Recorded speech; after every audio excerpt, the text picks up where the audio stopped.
বারণ থাকিন সর্বজন। এতক্ষণে ভরে যে ভাবি শুনলেন কবির কীর্তন, দিয়ে গিয়েছিল একটি ধুয়া, যারে গাইতে গাইতে করছে কুয়া কুয়া। ডেকে ডেকে বলে আমারই ঠাই, নিয়েছিলাম সিদাম কানাই আমরি দুইটি ভাই। ডেকে আমি ভাই কানাইকে জানাই, ডেকে বলে আমারই ঠাই। দাদা গো, যে আমার জন্য কাঁদে সে আমাকে তত বাঁধে, যে আমাকে চায় না সে আমাকে কখনো পায় না। তুমি আমাকে চাও নাই, এর জন্য তুমি আমাকে পাও নাই। হ্যালো, আমি বলেছিলাম তুমি একটি নববিধা ভক্তি আমাকে শিখিয়ে দিয়েছি। হ্যালো, তুমি ব্যতীত যদি কাউকে আমি সে ভক্তি করি, তিনি দুনিয়ার মধ্যে সঙ্গে সঙ্গে মণ্ডছাদন হয়ে যাবে। আমি 100 বছর হলো যখন এই গর্তের ভিতরে কানাই কানাই শব্দ বলে বলে 100 বছর হলো যখন, শত মনোবাসান চাপা পাথর আমার সরে গেল তখন। আমার টপ্পা ছিল, সেগুলো আমি দিতে পারি নাই। আমি দেখতে পাই ইনি একবার হাও হাও করে হাসে, আবার ধাঁধা করে কান্না করে। তোমার রাব হলিতে নয়ন ঝরে, ধা বলিতে ধোলাইলোটাও কি কারণ, পাষাণ চাপা রেখে আমার প্রাণের ভাই করছিস পালায়ন। কি দেখতে পাই? যেটা রাধা কৃষ্ণ প্রেম সর্বদা মানুষকে শোনায়। যাদের যেটা প্রেম ছিল, দুইটি দেহ এক ছিল। আমি বলি তোমারই ঠাই, তুমি যার জন্য ঋণ শোধ করার জন্য সেই জায়গার মধ্যে গিয়েছ, সে যখন শ্রীকৃষ্ণকে তেল মথন করত, কখনো নিজের হাত দিয়ে তেল মথন করে নাই। যদি তিনি গায়ের মধ্যে আঘাত পায়, গাছের কমল পাতে ছিঁড়ে গায়ের মধ্যে, সে পাতের মধ্যে তেল রেখে গায়ের মধ্যে তেল মথন করেছে। আর আজকে তার দেহ নিয়ে তুমি কত বান কাটার আঘাত খেতেছ, কত ধোলার মধ্যে পড়তেছ, তাতে কি ঋণ আরো বাড়ে না কমে? আমি বলি তোমারই ঠাই, তুমি যার ঋণে মাতোহারা হয়ে যার ঋণ শোধ করার জন্য গিয়েছো, সেখানে ঋণ কমতেছে না আরো বাড়তেছে। কানাই রে, এখনো সময় আছে, বাইরে গুইরা বারো, ঘরের মধ্যে বসে পাওয়া যায় তারও, যদি ধরার মতো ধরতে পারো। আমি বলি তোমারই ঠাই, এখনো সময় আছে, চলো আমরা একাত্রিত সেই বৃন্দাবনে যাই। সে আগের মতো মধুময় করে দুজন একাত্রিত হয়ে থাকবো সেই জায়গায়। এটা দিয়েছে রে গুরু শিষ্যের দ্বারা ধরে যাওয়া রাত্রি যে উপলক্ষে বৈঠক গিয়েছে। দেখেন দাদা, গুরু শিষ্য মানুষের কাছে শোনা যায় এক গুরু জগতিময়, কারণ আল্লাহ শরীক আল্লাহ। তুমি যাকে মানো, মানার মতো মানো, তারও শরীক রাখতে পারবে না। এবং তুমি যাকেই মানো না কেন, তার কাছে নিকটে, তার কাছে তুমি তার কোনো শরীক রাখতে পারবে না, তবেই তো তারে তুমি মানতে পারো। তাহলে গুরু শিষ্য সারা ভারতবর্ষে সমস্ত সব জায়গায় কোনো না কোনো প্রান্তের মধ্যে, সব জায়গায় না হলে পরেও আমাদের ইসলাম ধর্মের মানুষ যে কোনো জায়গার মধ্যে আছে, ওখানে এই গুরুর উরুস মেহফিল এটা হয়। গুরু গো, এখানের মধ্যে কিন্তু কিছু ভিন্ন ভিন্ন কাজ দেখতে পাই। মুসলমানের মধ্যে কোনো ভাগ আছে নাকি হুজুর? কোনো মানুষ তো যে আমাদের মতো যেরকম আমি বায়াত হয়েছে এগুলো না আমি শুনতে পারে না। নাউজুবিল্লাহ নাউজুবিল্লাহ বলে এগুলো না আমি শুনতে পারি না। আবার এই যে আমরা যেভাবে একাত্রিত হয়ে মানুষের চরণ পাশে গড়াগড়ি পারি, কারণটা কি? আপনাদেরকে বলতেছি না এই যে আমার বিপক্ষের গুসাই, গুসার সব দিক দিয়েই ভালো, মাঝখানে একটু পেঁয়াজের দোষ আছে, সেগুলো আপনাদেরকে বললি না। আপনাদের তো কোনো পেঁয়াজের দোষ নাই। আপনাদের দোষ থাকলে পরে কি শীতের মধ্যে আপনারা গান শুনতেন? গুসাই আমার কেমন এই যেভাবে যে আলোচনাগুলো করলো, মনে হয় মাথার মধ্যে গিলুর পানি হুকিয়ে গেছে। বনের মধ্যে রাজা কিন্তু বাঘ পণ্ডিত নাম প্রকাশ করতে পারেন নাই। একদিন বাঘে 7 দিন কেন অনাহারি, ডেকে ডেকে শিয়ালকে জানাই, ভাগনা রে 7 দিন পার হয়ে গেল আমি অনাহারি, দেখো সে আমার জন্য কোনো কিছু জোগাড় করতে পারো না। মানুষে বলে না মামা ভাগনা যেখানে আপদ নাই সেখানে। মামার কথা শুনে শিয়াল পণ্ডিত কি করলো, ওই হরিণের পাল ঘাস খেতেছে, ওই পালের সম্মুখে গিয়ে বলতেছে বনের রাজাকে, হরিণের পারে বলতেছে কেন বনের রাজা বাঘ?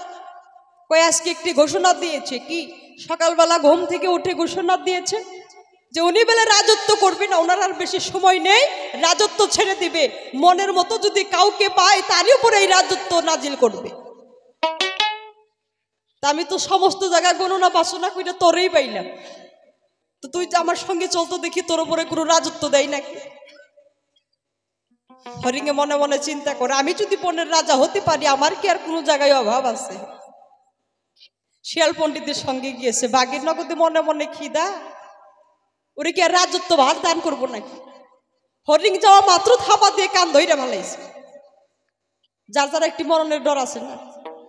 যখন কান ধইরা ভালাইছে পুরান কথা তো মনে পড়ে গেছে, হাজার হইল বাঘ, ওই কান কুন ছিঁড়া হরিণ দৌড়িয়ে পালিয়ে গেছে। শিয়াল পণ্ডিত কয়, কি মামা গো, কারণ তো বুঝতে পারলাম না, এত পরিশ্রম করে আইনা দেওয়ার পরও তো তুমি খাইতে পারলে না। কয়, ভাই না দেখো তো আর একটি পরিশ্রম করে পারো না।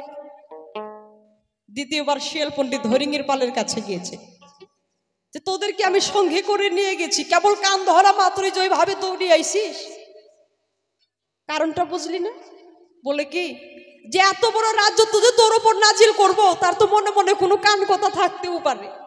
হ্যাঁ, এত বড় একটা রাজত্ব তোর উপরে যখন দিয়ে দিবে তাহলে তোর কাছে কোনো কিছু বলার জন্য থাকবে না।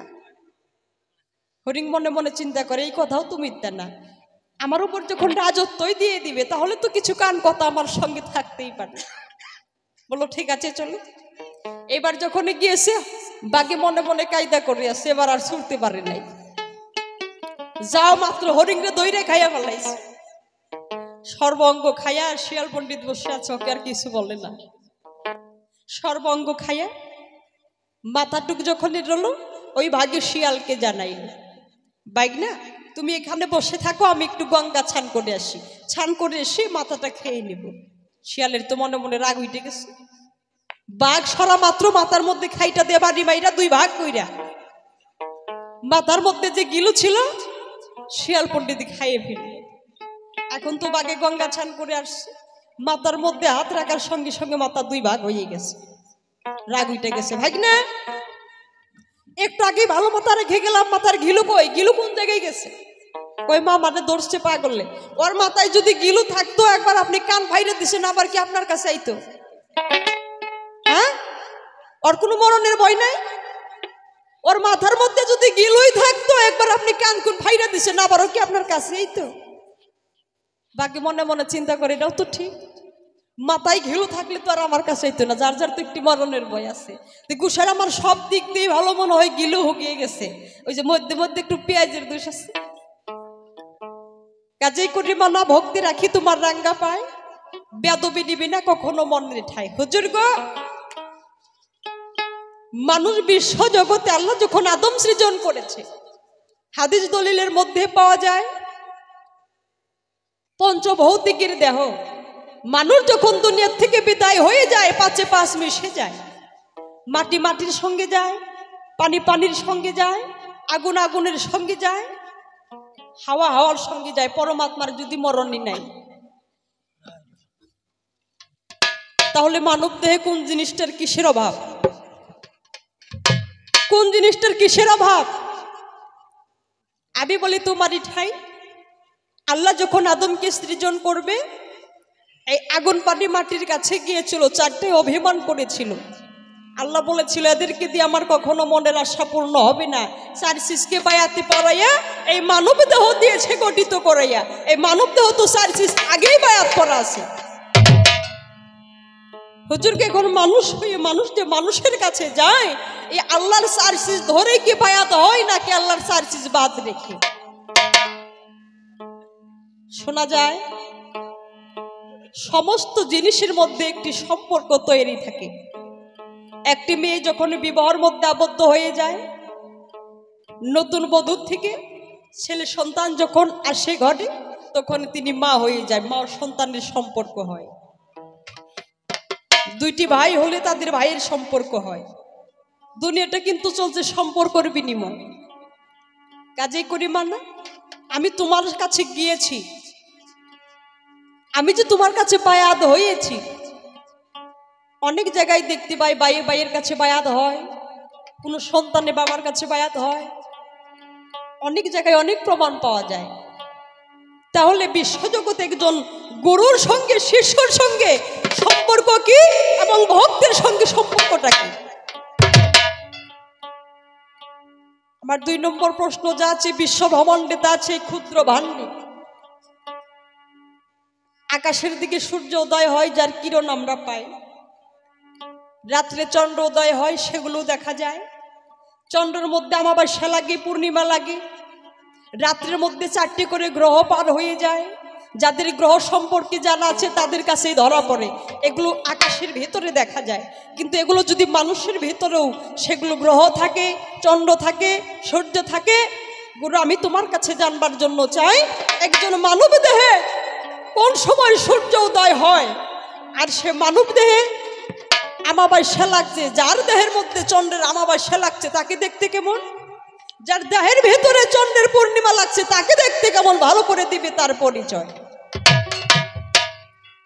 এগুলো আমাদের জানার জন্য প্রয়োজন নাই? হ্যাঁ, শুধু হাদিস দলিল নানান কিছু আমরা জানবো, আমাদের দেহের ভেতরে কি আছে? দেহের জন্য তো গুরুর কাছে গিয়েছি, তাহলে দেহের তো আমাদের জানতে হবে। আমার আরো একটি প্রশ্ন, শরীয়তের বিধানে শোনা যায় মানুষ হয়ে মানুষকে ভক্তি করা ছাপ হারাম। মানুষ হয়ে মানুষকে ভক্তি করলে পরে কাফের খাতায় নাম পড়ে বিশ্ব চরাচরে। তাহলে হুজুর গো, আমাদের বাসায় বৈঠক হলো, আগে জাকির ভাই বলো, দয়াল চরণ ছাড়া মাই করো না গো, নয়ন জলে চরণ ধোয়াবো। চরণ কাকে বলে? চরণ কাকে বলে আমি তো বুঝতে পারি নাই। সেটা কেমন নয়ন জল? যে জিনিসগুলো আল্লাহ দিয়েছে, আল্লাহর ইশকে জল পড়বে, আর সেই জল মানুষের চরণের মধ্যে ঢালবো, সেটা আবার কেমন জল? হুজুরকে আমি বুঝতে পারি নাই। মানুষ মরলে পড়ে, বাবা মা মরলে পরে কান্না করে, সেটাও কিন্তু একটি জল।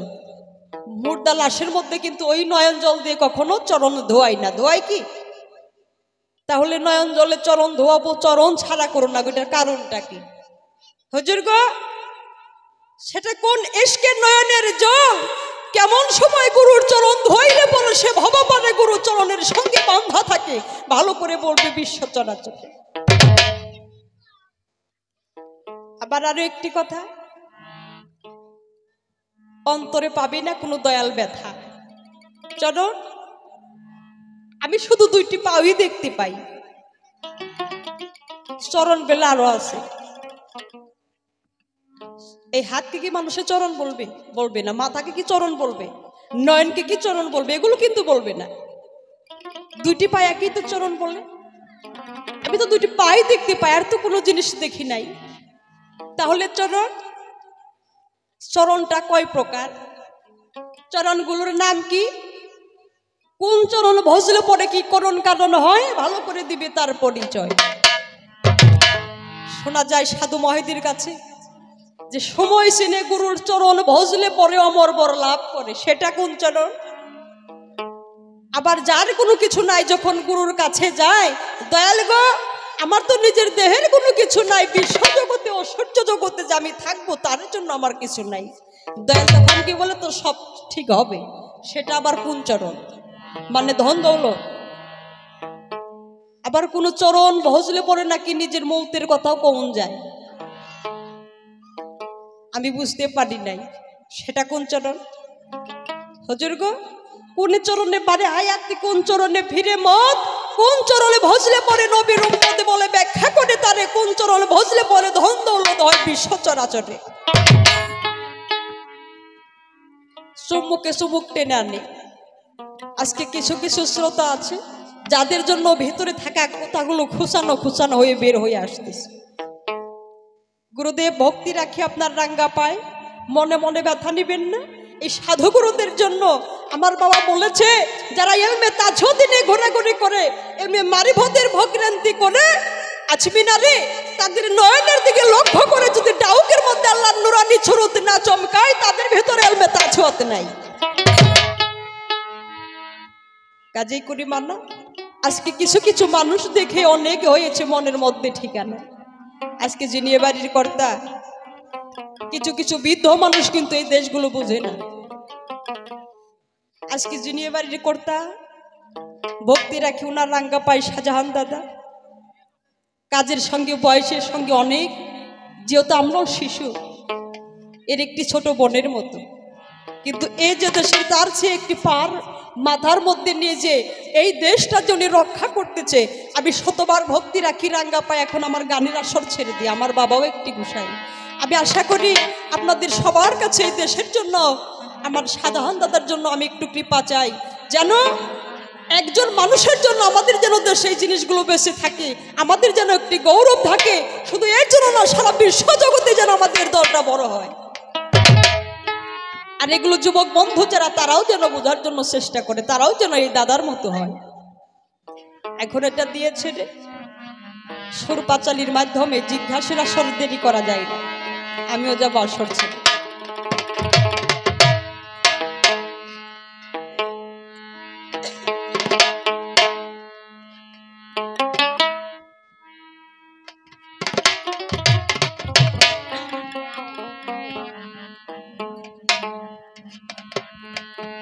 দয়ালি গুরু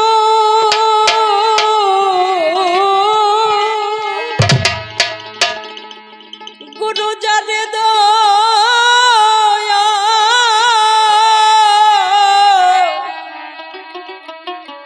দয়া করেছে, হরে আগে বর চান পীড়িতের বানে মাইরারে ঘরে ঘরের বাড়ি করেছে।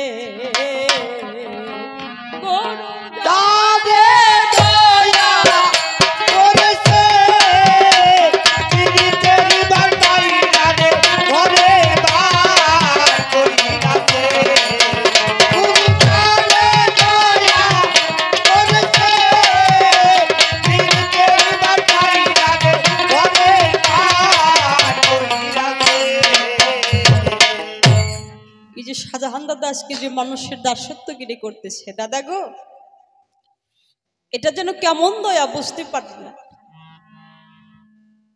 যে দয়ায় কোনো শীত মানে না, গড় জঙ্গল মানে না, রদ বৃষ্টি ঝড় মানে না, কেমন যেন একটি মায়া, যেটা কখনো ভোলাও যায় না। দয়াও করেছে আবার মায়াও করেছে,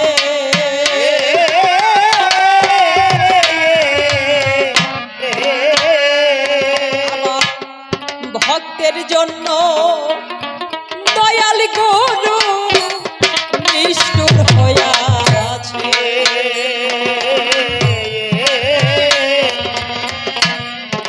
ভক্তের জন্য দয়াল গুরু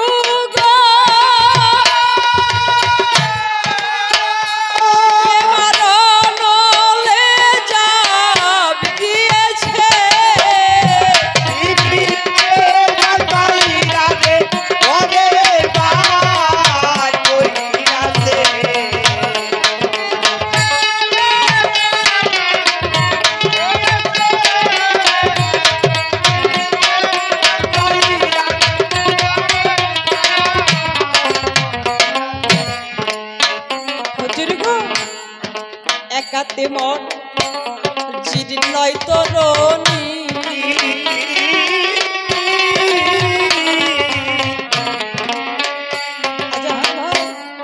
জনম ভরা পেলে মামি দিবস রুজনী,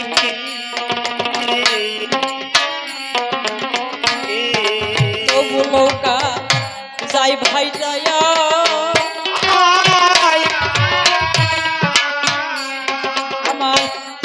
অথই জলে তুফান এলো দয়াল দেখি ভাবিয়া,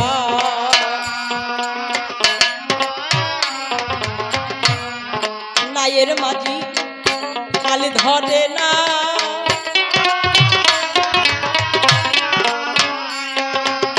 মাঝি মাল্লা ছিল যারা যাই পালাইয়া,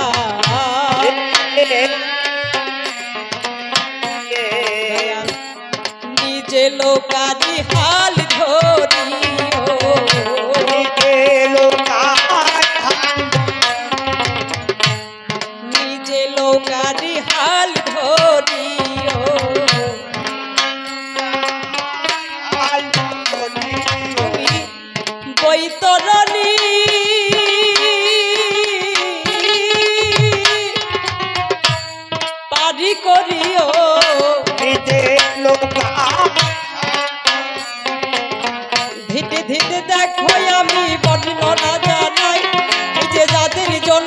এত করিলে মায়ারি দুনিয়ায়, তারাই আমার নিধান কালে বান্ধব হলো না।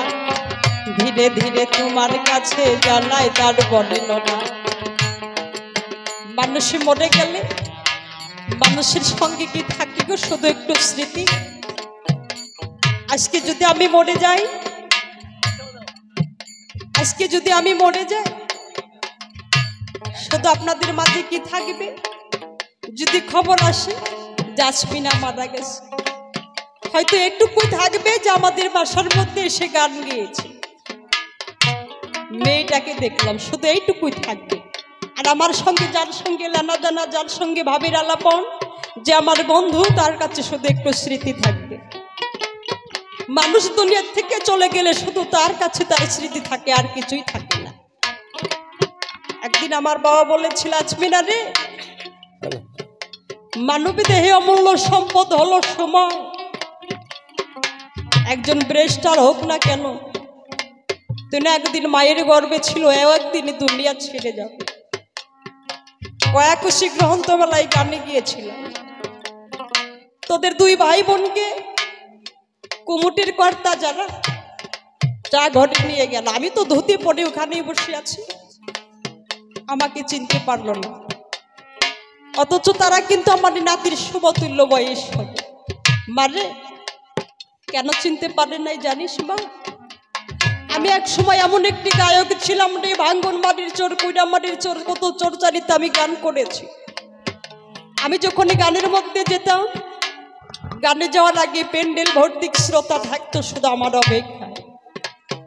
যারা আমাকে নাও চিনত তারাও এসে আমাকে জোর করে বন্ধু বানাই, আমাকে জোর করে চার ঘরে নিয়ে গেল। আজমিনা, এখন কিন্তু আমি সে আগে বলে আছি, শুধু আমার কাছ থেকে আমার ভালোবাসা দূর হয়ে গেছে। কেন দূর হয়েছে মা জানিস? কেন দূর হয়েছে জানিস? আমার মানব দেহে রায় বেলা ডুবে গেছে। আজমিনা আমার কাছে অমূল্য সম্পত্তি নাই,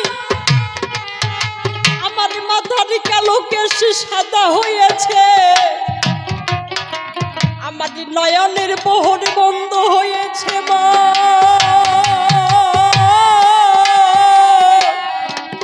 আমার নয়নের বহর বন্ধ হয়েছে, আমি পা দিয়ে হাঁটতে পারি না, আমি কর্ণ দিয়ে শ্রবণ করতেও পারি না, লোকে আমাকে ভালোবাসে না। সেই দিন তো আর কখনো ঘুরে আসবে না, যে সময় আমার গায়ের মধ্যে ভালোবাসা ছিল মা, সে সময় আর জীবনেও আসবে না। নদীর কুল ভাঙিলে কুল গড়ে রে, এই মানবী দেহের কুল ভেঙে গেলে এই দেহের নদীতে চড়ে পড়ে না।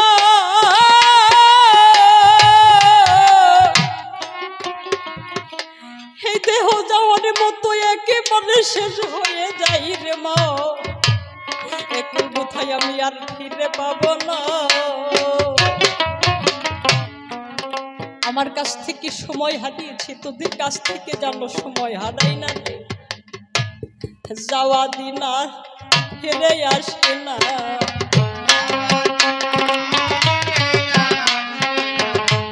যাওয়া দিন আর ফিরে আসে না। যেই দিন চলে যায় আগে কিনা, হাতে মারে বংশ আমার রয়েছে বসিয়া, এই যে মায়েদের জন্য অনেক কথাই আছে। মাগো, আপনার নারী মানুষ, আমাদের ভজন কোন জায়গায়? স্বামীর পর্যন্ত। তিনি যদি আমাদেরকে যে জায়গায় নিয়ে যাবে সে জায়গায় আমাদের যেতে হবে, ওদের পর্যন্তই নারীদের ধর্ম। ওমা, আগেও তো নারী ছিল, যিনি 70,000 রূপের কিরণের মালিক, সারা বিশ্ব জগতের নারীদের সর্দারিনী আমার জগতের জননী ফাতেমা, তিনিও তো নারী ছিল। নারী ছিল রাবিয়া বসরি, তারা বিবাহে বসেছিল না। তাদের জন্য স্বয়ং কাবা ঘর পর্যন্ত এসেছে। আর আমরা তো নারী, আমাদের জন্য দুবলাই গিয়ে যাবে।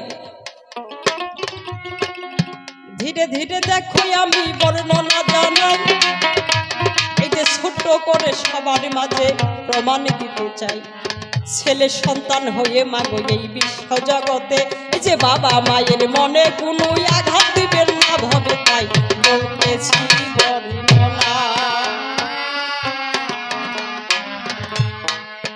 একদিন আমার রাসূল দেখো কি ঘটনা হলো, এই যে ডেকে ডেকে বিবি খুদে যাকে জানাইতে লাগে, তুমি দুনিয়ার মধ্যে কাকে ভালোবাসো? খুদিজা বিবি বলল, যত ধন রত্ন সম্পদ আছে সকল কিছু পুইরা হয়ে যায় ছাই, তবু যেন আমি আপনার ভালোবাসা পাই। খাদিজা এক কাজ করো, কি খুদিজা বিবি, আমার পেটের মধ্যে একটি পাথর দাও না যে বান্ধিয়া, আমি ধীরে ধীরে যাব ফাতেমার বাসায় চলিয়া। সুন্দর করে পেটের মধ্যে পাথর ও ভাবিয়া ফাতেমার বাসার দিকে গিয়েছে চলিয়া।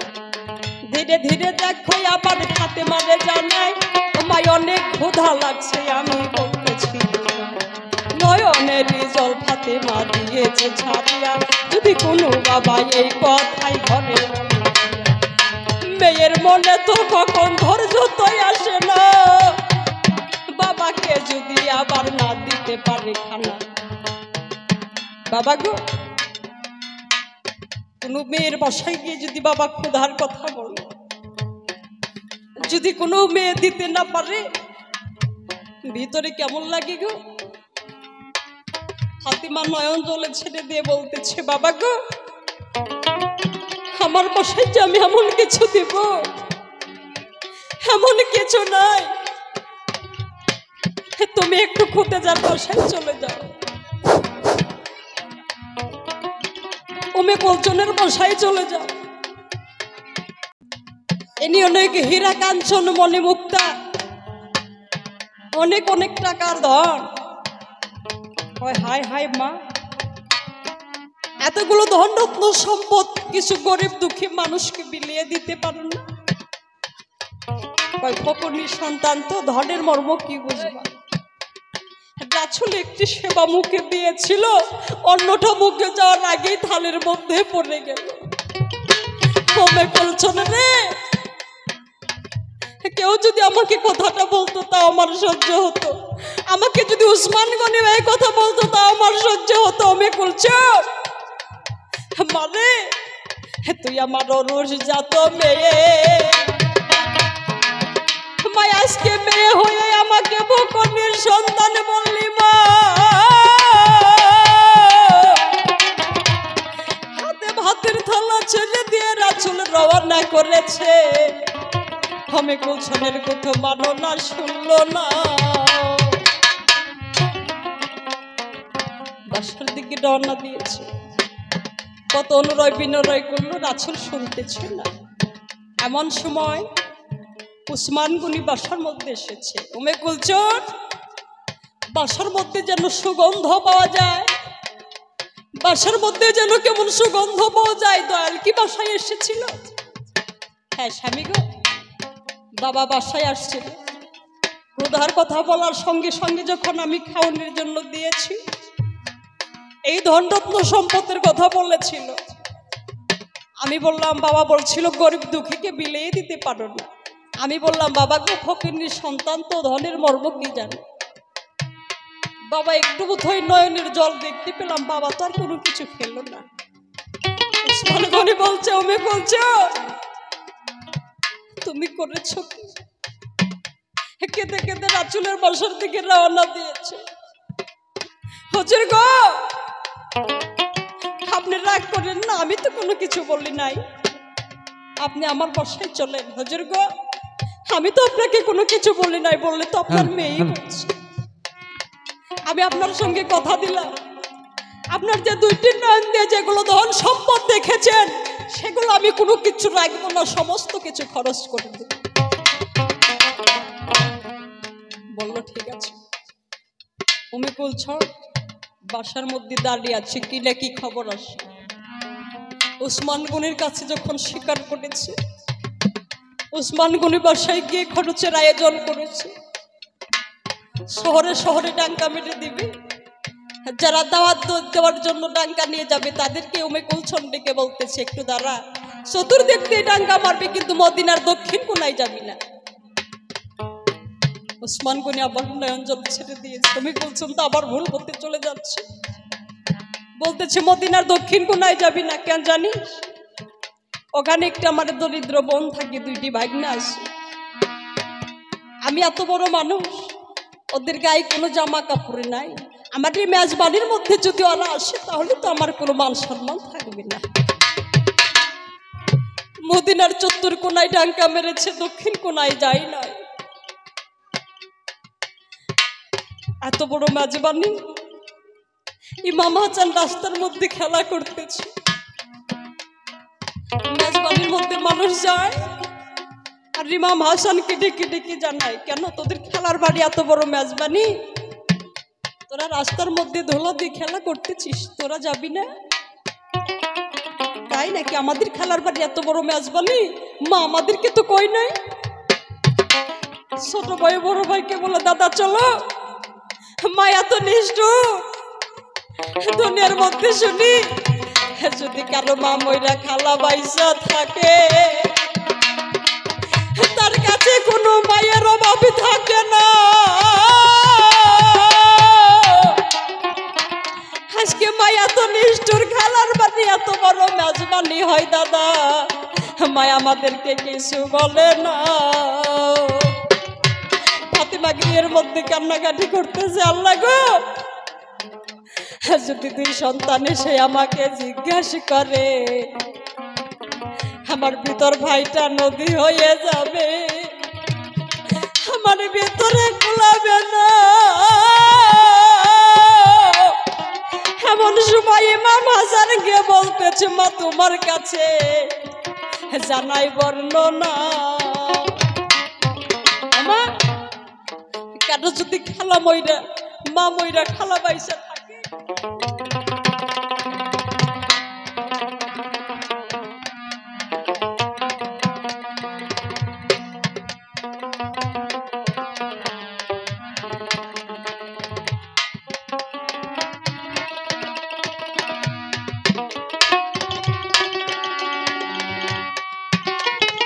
তার কাছে তো কোনো মায়ের অভাব থাকে না।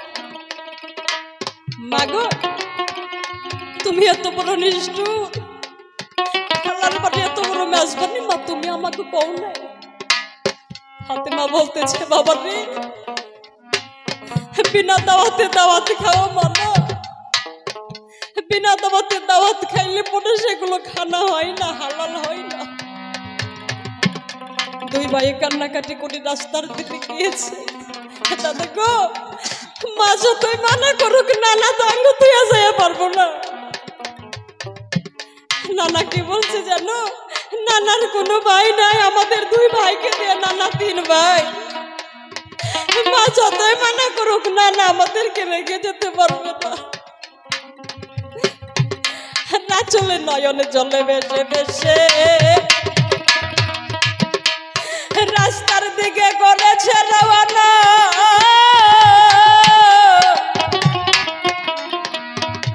ইমাম হাসানকে দেখে নানাই আমাদেরকে আজকে নিয়ে যাবে ঠিকানা। হরদান ছাড়ি খেলা করতেছে।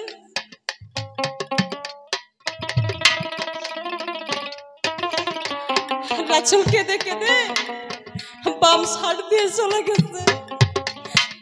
দুই ভাই ধরে জড়াজড়ি করে কান্নাকাটি করে বলতেছে, ভাই রে,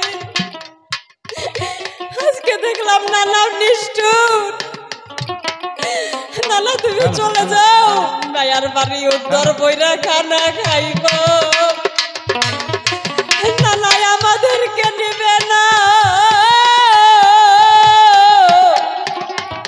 ইমাম হাসানের জন্য রাসূল ভিতরে ভিতরে পানা হয়ে গেছে। রাসূল কোনো কথা বলতে পারছে না।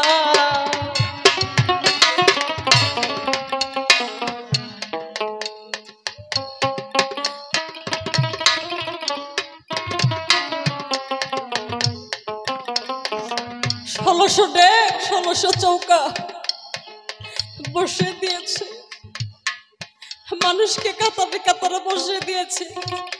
ডেক নামিয়ে যখনই নামায় সমস্ত কিছু কয়লা হয়ে যায়, সমস্ত ধন সম্পদ শেষ হয়ে গেছে। হোমে কুলছনের গলায় 1,00,000 টাকার হার ছিল, খুলে উসমান গনির হাতে দিয়েছে। স্বামী গো, মান সম্মান রক্ষা হবে না, 1,00,000 টাকার হার বিক্রি করে সমস্ত জিনিস কিনা আনে। গলার হার খুলে যখন উসমান গনির হাতে দিয়েছে, সঙ্গে সঙ্গে লোহা হয়ে গেছে। রাসূলের পায়ে পড়ে বলছে, বাবা গো আমাদের উপায়। বলে ওমে কুলছন, তুমি জানো না, ওমে কুলছন জানো না, না রে তুমি জানো না, জানো না, না রে। যার কাছে মা বরকতের বান্দ, আরে তো বলো না রে, তুমি জানো না, জানো না, না রে।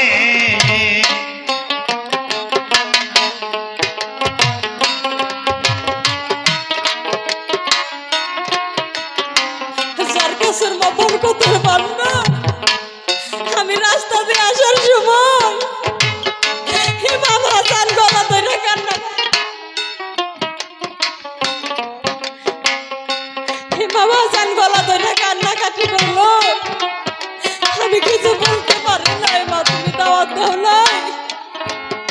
এই তোর ভাইটা নদী হইছে রে মা, আরে ভিতরে গোলা। নাই না রে, তুমি জানো না, জানো না, না রে। যাদের দিয়ে জান্নাতের দুই ফুল রে মা, তারে দেব ও না রে, তুমি জানো না, জানো না, না রে। মা বাপ দেখি অমূল্য ধন, যার কাছে হারাই আইয়া রে, তুমি জানো না, জানো না, না রে। মা বাপ যে কি অমূল্য ধন গো। আজকে যাওয়া রাত্রি বাসার মধ্যে মেহফিল হয়েছে। শাহজাহান বাবু, এদের আরো বড় ভাই আছে, এদের বাবা ইদ্দিত চান যে দুনিয়ার থেকে বিদায় হয়ে গেছে। এদের মনে মনে একটি ভাষা, না যদি বাবা আজকে বাইসে থাকতো। তেমনি আমার বাবা আমাকে কান্দে করে গান শিখিয়েছে, গানের আসরে কান্দে করে নিয়ে গেছে। আমার বাবা যাওয়া মাঘ মাসের 13 তারিখে দুনিয়া ছেড়ে বিদায় হয়েছে। একটি বছর কত দেশে দেশে ঘুরলাম, কত মানুষ দেখি, দয়ালের মতো কাউরে দেখি না এই বিশ্ব জগতে। রে, তুমি জানো না, জানো না, না রে। বাবা ডাকছে বেস্তের ডাকছে দাদা, যার কাছে হারাই আইয়া রে, তুমি জানো না, জানো না, না রে। অমূল্য সম্পদ